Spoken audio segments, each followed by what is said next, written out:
Добрый день, друзья. Ну что можно сказать, что, ну, во-первых, атака Цервены, а давай потом я скажу.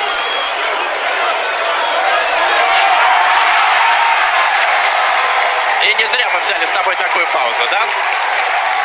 Первый гол в сегодняшнем матче в самом начале от Цервены Звезды. Питер Алаинко. Kızılyıldız atakta.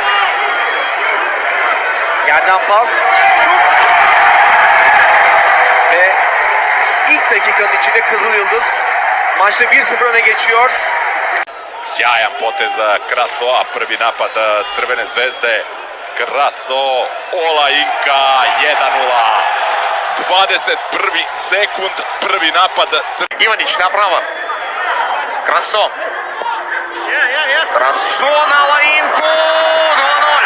39-я минута. Гол засчитан. Иванич, наверное, на него гол запишут. Он с линии мяч. Orta geldi arkaya. Olainka. Ve Kızılyıldız'ın ikinci golü 39. dakikada. Ivanić.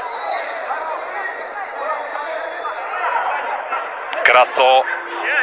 Kraso, lepo Olainka. 2:0.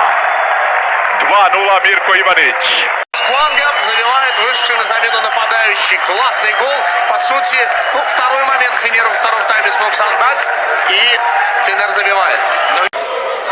Goldeki isteme topu ağlarda. Pedro. Pedro 2-1 dakika 79. Brani se Zvezda